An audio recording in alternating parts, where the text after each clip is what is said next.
something about him, don't you? Drew people in. I think probably Jesus had really kind eyes. I think he was good to people. I think maybe Jesus laughed a lot. I think people wanted to be around him. So he gets invited to a lot of stuff. Grumpy people don't get invited to a lot of stuff, do they? Like hard to deal with, complaining, difficult people, negative people all the time, they don't get invited to a lot of stuff. And some of you are like, well, I don't get invited to a lot of stuff. And I'm like, just saying. Just kidding. I'll throw a party, you're all invited. Amy, by the way, we got people coming over. She's sitting right there on the front row. But Jesus gets invited to a lot of stuff, and it gets him in trouble. Sometimes the people that he would hang out with the religious establishment of the day. We're going to look at this beautiful story today. And before we do, I just want to remind you that Jesus hung out with all sorts of people, not just good people, but he hung out with some rough ones too. And it did get him in trouble. They called him all sorts of names because of it.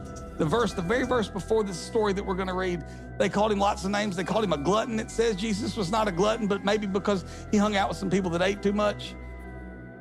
They called him a drunkard. He wasn't one of those either, but maybe he rubbed elbows with some people that drank more than they should have. They called him Jesus, friend of sinners. That sounds like a compliment to us, but I will assure you they didn't mean it that way.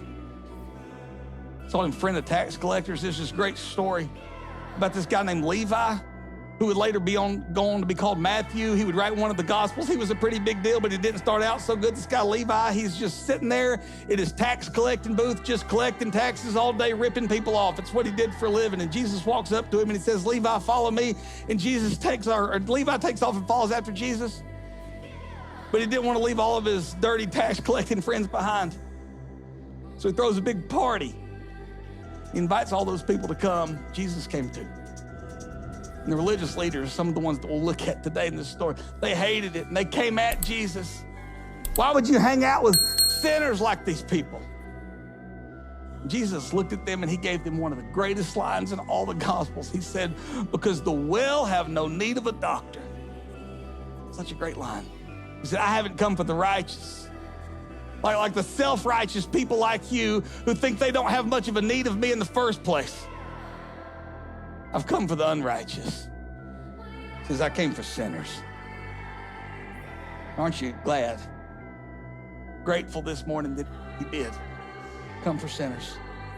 Those are the kind of people apparently that were drawn to Jesus, and Jesus was drawn to them too. In this story today, though, the tables are turned just a little bit, and it's one of these religious leaders, people that gave Jesus such a hard time that have invited Jesus over for dinner, and it's a dinner party, and Jesus is the guest of honor, and this guy's name is Simon the Pharisee, not to be confused with Simon Peter, the on this rock I'll build my church guy, not that Simon, not Simon Cowell either, you know, the British guy that's like the judge of those mediocre reality TV talent contests, although they probably did have similar personalities.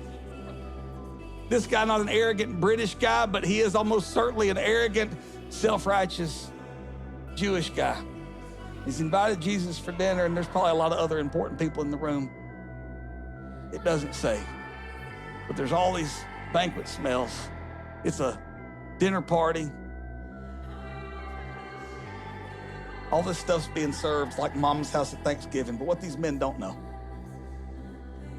In a few moments, an unwelcome and uninvited guest was about to arrive, about to step into the room, and because she does, not only would this room be filled with the amazing smell of this woman's perfume, but this whole scene is about to be overwhelmed with the incense of the purest worship rising, fragrance of forgiveness, and the sweet smell of surrender.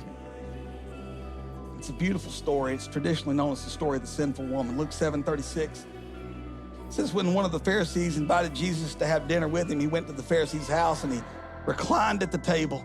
They didn't eat at tall tables with tall chairs like we think about. He's probably kind of propped up on one elbow with his head kind of facing the table and his feet kind of facing away. That's just how they ate. And a woman in that town who lived a sinful life learned that Jesus was eating at the Pharisee's house, so she came there with an alabaster jar of perfume. As she stood behind him at his feet weeping, she began to wet his feet with her tears, and then she wiped him with her hair and kissed him and poured perfume on him. It says that she had lived a sinful life. That word in the original language indicates that this woman was habitually sinful. Like her whole life revolved around her sin. Her livelihood probably revolved around her sin. It doesn't say specifically, but we can assume, maybe almost certainly, that this woman was, in fact, a prostitute. And a dinner party like this in that day would have been a very open-air affair. I'm grateful for air conditioning, but they didn't have any, okay?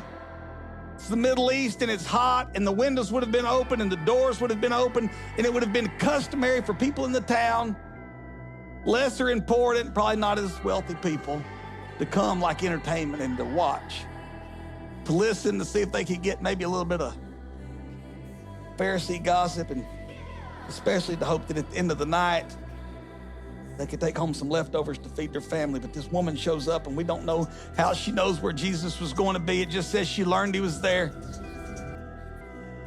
We don't know how she knows this house either. Maybe even for another reason, perhaps she had been there before. Doesn't say.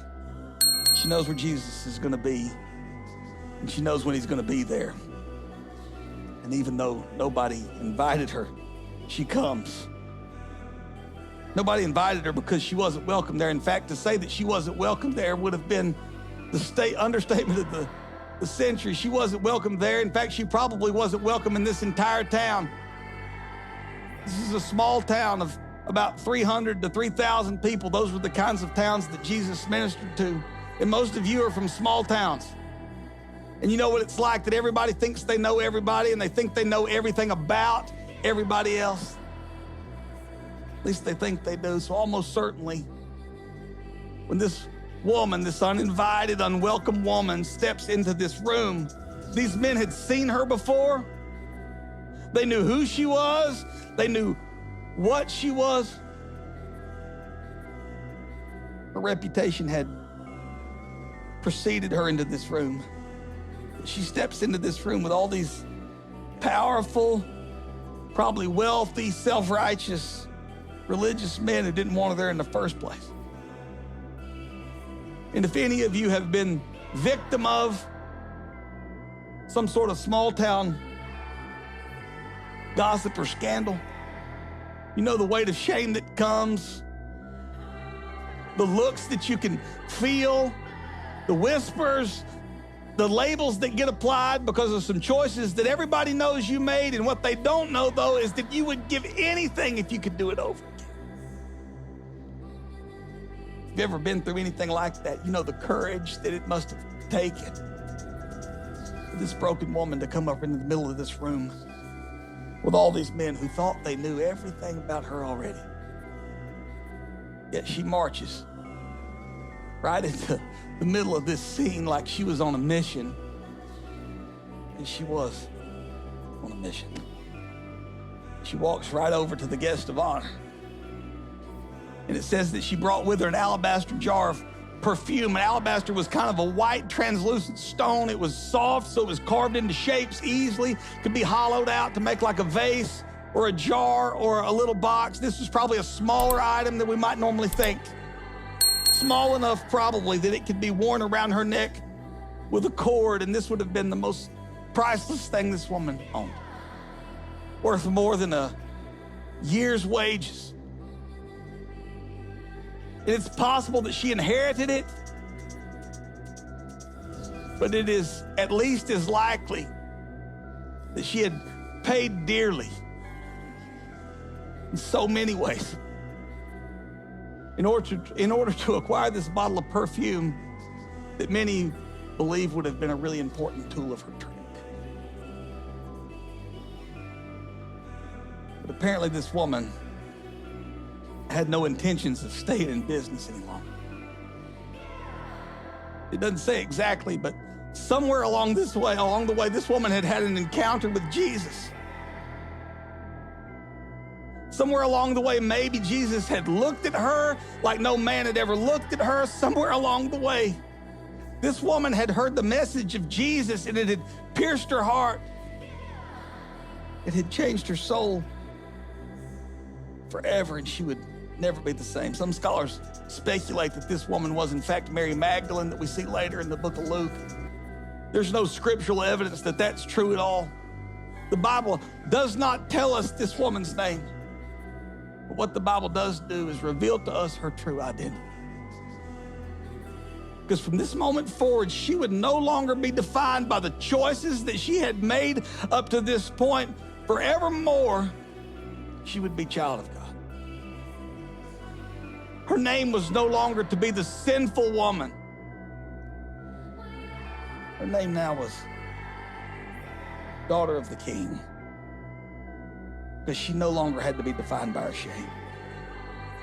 No longer had to bear this weight of guilt and shame she had carried every moment of her life, and her body is no longer for sale, for Jesus had come to purchase her soul. She walks in this room with these judgmental and powerful men, and she sees